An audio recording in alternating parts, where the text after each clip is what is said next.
जों गिबियावनो बर' women justice फरामनिफ्राय बे हालामावहाय जिखिनि बर' रायजो राजाखौ होखारफैदों एबा न' बां सिफायनानै एभिक्ट खालामफैदों बिनि थाखाय जोङो दुखु फोरमायो बे जोबोद आनफर्चुनेट दुखुनांथाव आरो जों बेखौहाय निन्दा होयो जों सानदोंमोन जे जेब्ला आसामनि दाब दाब जायगायावहाय बर'फोरखौ एभिक्ट खालामबाय थादों न' बां सिफायनानै होखारबाय थादोंमोन बयबो बर' रायजो राजाया सानदोंमोन जे बिटिसि आवहाय बर' रायजो राजाया रैखाथि मोननानै दङ सेफ दङ होननानै किन्तु जों दिनै जा नुबाय जे गावनि बिटिसि ओनसोलावनो दिनै सोरखारजों बेबादि न' बां गैया खालामजाबाय दिनै बेयावहाय जितु नटिस जों नुदों गांनै नटिस आलादा आलादा मेम' नाम्बारा एखेब्लाबो बिनि इयार जितु होदों जों बेखौ नुनानैहाय सोमोनांदों जे मेम' नं RR oblique encroachment oblique 1694 to 96 आरो मोनसे नटिस ओंखारदों बेखौ फरेस्ट डिपार्टमेन्टनिफ्राय सिल स्टाम्प होनाय दङ बेयावहाय 19/16/1684-86 दङ स' बे मेम' नंखौ जोङो गुगोलफ्राव बहुत ट्राइ खालामबाय नायनो थाखाय किन्तु बेबादि मेम' नं जों दासिम नुवाखै स' आं सिगाङावनो खावलायनो लुबैयो जे बिटिसि सोरखारा बे मेम' नंनि बागै मा बे मोनसे गभर्नमेन्ट अर्डारखौ लानानै बेस खालामनानै बे नटिसखौ होदों बेखौ क्लियारिफाइ खालामोब्ला मोजां जागोन आरो क्लियारिफाइ होथों होननानै जोङो दाबि खालामो दिनै बिटिसि सोरखारा जाबाय बिटिसिआ जाबाय ट्राइबेलफोरनि रैखाथिनि थाखाय होनाय आलादा सासन बेबस्था बे आलादा सासन बेबस्था सेल्फ गभर्नेन्स बेबस्था शासन बेबस्था गावखौनो गाव खुंनो मोननायनि बेबस्था थ' बेयावहाय जोंहा ट्राइबेल मानसिफोरखौ बर' फिसाफोरखौ रैखाथि होनायाव जुदि माबा मोनसे आयेन इफाल खालामनो गोनां जायोब्लाबो बेखौ गावनि जितु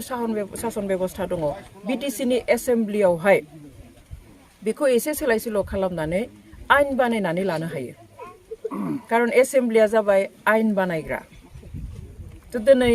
आसाम सोरखार सोरबा आसाम सोरखारा अर्डार हरनाय सोरबा सेन्ट्रेल सोरखारा अर्डार हरनाय होननानैनो जोंनि हारिनि बेरेखा जुदि खामानि मावोब्ला जोंहा शासन बेबस्था सेल्फ गभर्नेन्स बेबस्था मोननाय 6 सिड्युलनि सिङाव जितु सासन बेबस्था मोननाय बिनि ओंथि मा थाखो दिनै जाय फिसाफ्रा बेयाव दङ जों जिनिस मोनसे बोथ्रोदनोब्लाबो गुबुन दाबसे जायगा थिक खालामनानै लाग्रोयो बिनिफ्रायसो जोङो मोनसे जिनिसखौ जोङो बोथ्रोदो किन्तु दिनै बेयावहाय रायजो राजा दङ न' बां दङ गथ' गथाय लानानैहाय दिनै बिफां लाइफां गायनानै देरजोब्बाय फिथाइ मोनजालाय लांबाय थ' बे संसार जानाय रायजो राजाखौ नटिस होबानोथ'ल' जाया नटिस होनानै मावदोंब्ला बियो बिराद लिगेल जाबाय बेथ' नङा किन्तु बिसोर बहा थाहैगोन बिसोरखौ होखारनायनि सिगां सार्भेया माबायदि जानाय जे बिथांमोनहा हा हु दंमारोना गैया मानि थाखाय बेयाव फैनानै थाफैनो गोनां जादों आरो मैया दाख्लै फैनानैथ' थाफैनाय नङा बेवहाय बेफोरखौ सार्भे खालामनानै मोनसे राहा एरेन्जमेन्ट मोनसे खालामग्रोनानै खालामनायमोनब्ला हयथ' जोंनि रायजो राजाया एसेबां दुखु मोननाय नङामोन दिनै दुखुखौ बिथांल' मोनाखै जायफ्रा बेयाव थादों सारा बर' रायजो राजायानो बिटिसिआव था बा बिटिसिनि बाहेरायाव था बयबो दिनै दुखु मोनदों जोंनि इयुनखौ खिन्थु जों दिनै मोजां नुहुराखै दिनै फरेस्ट एरिया बुंनो नागिरदों जे फ्रेश एनक्रोचारफोर गोदानै हाबफैनाय होननानै बुंदों स' बेखौ सोरखारा क्लियार खालामथों रोखा खालामथों जे माखौ गोदान हाबफैनाय होननानै बुङो मास मोनसे आगोलाव हाबफैनायखौ गोदान हाबफैनाय होनो ना बोसोरसे आगोलाव गोदान हाबफैनायखौ हाबफैनाय होनो ना 6 बोसोर आगोलाव हाबफैनायखौ हाबफैनाय गोदान होननानै बुङो ना 7-8 बोसोरनि सिगाङाव हाबफैनायखौ गोदान हाबफैनाय होननानै बुङो दिनै बेयाव थानाय रायजोफ्रा 7-8 बोसोर जालांबाय फरेस्ट डिपार्टमेन्ट दङ आयेननि दहाय होननानै बेखौ एभिक्ट खालामफैदों अब्ला बे आयेना एसेबां बोसोर बहा थानाय बेयाव हाग्रा दाननानै सोरबा न'से न'नै न' लुहांदोंब्ला बेखौ मानो नुवाखसै बे जोंनि सोंथि बेवहाय गोसो जाब्लानो सिफायनानै गालांगोन गोसो जाब्लानो होस्रांनानै गालांगोन बे बालानि न' लुनाय बादि नङा बर' हारिनि बे रायजो जानाया बुंनो थाङोब्ला बिसोर जे बे गिदिर एरियायाव जुदि बर'फ्रा दिनै थाफैयामोनब्ला बेखौ गुबुन हारिया मालाबानो लासिगौमोन बे हाखौ दिनै रैखाथि होनाय बादिसो जादों दिनै बिटिसिनि जि मोन 16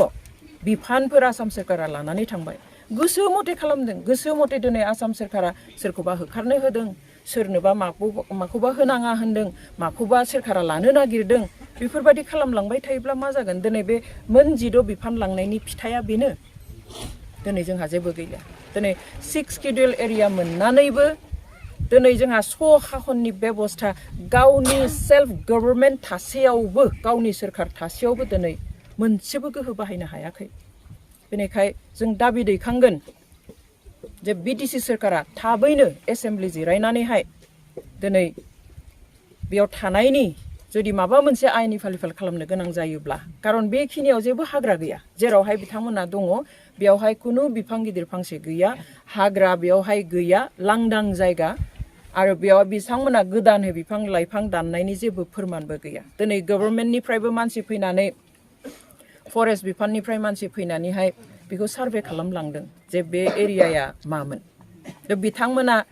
फैसा पाति लाबावदों रायजो राजानिफ्राय जों नोंथांमोननो हा होगोन बिफां लाइफां गायनानै लादो बेयावनो थादो बे सिमाया नोंसोर बे थानायनि हरैनिफ्रायसो सिमा जासिगोन होननानै फोलालांबाय बाथ्रा होलांबाय बिथांमोनाबो दाउ बोरमा सिथारनानै जाहोना हरबाय किन्तु रिपर्ट हैखोमा बेवहाय दुखु मोनदों जोंहा 6 स्केड्युल एरियायावहाय गावनि सोरखारा बेबादि माखासे आयेन बानायनानै लानो हायो बे नङा जे ओरैबायदि जों आयेन बानायनो होआखै जे गासैबो हाग्रामाखौ सिफायजोबनानैहाय बर' रायजोआ संसार जानांगौ बेखौ जों बुङाखै किन्तु जेराव मानसिया थाखादों आरो गोदानहै जेबो हाग्रा सिफायाखै बेखिनिखौ जों बर' फिसानो होनो हायैनि जेबो गिदिर खोथा नङा खारन जुदि माबा मोनसे मावनो गोसोमोनब्ला सोरखारा थांनाय 7-8 बोसोराव बिथांमोना थानायाव मानो फैनानै मावफैयाखै बिथांमोना हाबफैजेननायावनो बेखौ जोङो ओरैबायदि खामानि मावगोन बेयाव बिफां गायगोन मा गायगोन बेखौहाय मानो बुंफैयाखै दिनै जोंहा बयहाबो गोसोआ खें खें खालामबाय थायो जे ट्राइबेल बेल्ट एन्ड ब्लकआव थानाय नन ट्राइबेलफोरखौ जेरावहाय जोंनि बिबाङा दिनै खमिलांबाय थाबाय नन ट्राइबेलफ्रासो बारा जालांबाय थाबाय जायनि थाखाय दिनै क'क्राझार समस्ति बादियाबो लकसभा समस्तिया जेनेरेल जानो थांगासिनो दङ अब्ला बे ट्राइबेल बेल्ट एन्ड ब्लकआव नन ट्राइबेलफोरखौ एभिक्ट खालामनायनि हाइकर्टआ होखानाय अर्डारबो दङ बेखौ दिनै मानो साहस खालामाखै आसाम सोरखारा मावनो थाखाय मानो एभिक्ट खालामाखै बर' हारिनि सार्थ ट्राइबेलफोरनि सार्थ दिनै बिटिसि सोरखारा मानो एभिक्ट खालामनायनि मानो साहस खालामाखै गावनि फिसाफोरखौ बेबादि एभिक्ट खालामनानै जोंनि गावनि अनजिमाखौनो खमायनानै जों मा जानो थांगासिनो दङ बेवहाय रायजो राजाखौ खावलायो जों बयबो सांग्रां जानांसिगोन जोंनि इयुना मोजां नङा जोङो गोजों फिउचार नुहुराखै बर'नि थाखाय बेवहाय जों बयबो सांग्रां जानानैहाय जों माबादि गावखौनो गाव सेफगार्ड होनानै थानो हागोन बेनि थाखाय जों बयबो रेडि जानांगोन आरो बेयाव थानाय गासिबो खहा जानाय रायजो राजाखौ जों खावलायो बेवहाय जोङो बर' वुमेन जास्टिस फराम आरो इउनाइटेड एक्स एनडिएफबि फराम दङ थ' बिथांमोननिफ्राय जानानै जों खावलायो जे नोंथांमोना गोसो बायनो नाङा गासैबो बर' रायजो राजाया नोंथांमोनजों दङ बिनि बिसारा जानांगोन आरो बिनि क्लियारिफाइ नैबे मेम' नाम्बारखौ माबेनिफ्राय होदों मोननै अर्डाराव आलादा मेम' नाम्बार दङ बेखौ जों क्लियारिफाइ खालामनायखौ लुबैयो आरो लोगोसे जों डिमान्ड खालामो बिटिसि सोरखारा जाहाथे जों मिन्थिगौ जे 2006 नि फरेस्ट डुवेलार एक्ट मथेब्ला फरेस्ट एरियायावहाय थानो हायो किन्तु जों बेखौ बुंनो थाङाखै जे गोदानै हाग्रायाव हाबनानै थानायनि खोथा किन्तु बेयाव जेरावहाय 7-8 बोसोर थाखांबाय बिनि सिगाङावबो बे हाया ओरैनो बिदि गोलैनानै दंमोन बेनिखायसो थाफैदों आरो जायफ्रा बेयाव हा गैया फ्लाड एफेक्टेड दैबानाजों हा एरख'जानाय थानो गैयि नङाब्ला सोरबा रायजोआ बेयाव फैनानै एसां खस्थ'यै जिउ खुंफैगोन नामा जायफ्रा दै थोबसे लोंनो थाखाय 1-2 किल'मिटार गोजाननिफ्राय रोगानानै लायनो गोनां जायो जेरावहाय मैदेरफोरजों मोगा मोगि जानानै थानो गोनां जायो इसिबां खस्थ'नि जिउ मानो खुंदों हा गैयैखाय थाफैदों बेवहाय बिथांमोननि थाखाय बेबस्था जाथे खालामो आं गले गले बेखौ बुङो जे बिटिसि सोरखारा ट्राइबेलफोरनि प्रटेक्शननि थाखाय जाहाथे बिटिसि एसेम्ब्लियाव जाहाथे आयेन बानायो खारन बिटिसि एसेम्ब्लियाव जि आयेन बानायो बेखौ जोङो मावफुंनो हायो खारन बिटिसिया 6 स्केड्युल एरिया बर'फोरनो स्पेशली हायेनारि ट्राइबेलफोरनो गिबि खेबनि थाखाय भारत सोरखारा संबिजितखौ एमेन्डमेन्ट खालामनानै हायेनारि ट्राइबेलफोरनो बे स्पेशल एरियाखौ होदों 6 स्केड्युल माने ट्राइबेल प्रोटेक्टेड एरिया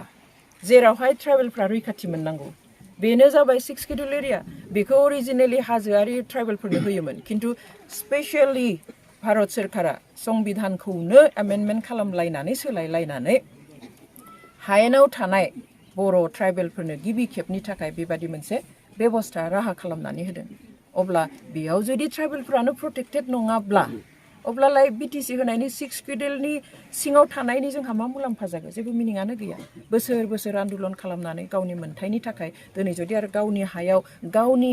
मानसिफोर खुंनाय सोरखारजोंनो जुदि होखारजाबाय थायोब्ला दिनै गोलाव लिस्ट दङ बेल' नङा आरो गुबुन गुबुन गोबां जायगायाव बेबायदि एभिक्सन जागोन बेखायनो जों बयबो साबधान जानांगोन बिनि सिगाङावनो बर' रायजो राजाया लामायाव ओंखारफिननो गोनां जानायनि सिगाङावनो जाहाथे बिटिसि सोरखारा साननानै जाहाथे मोजां राहा लायो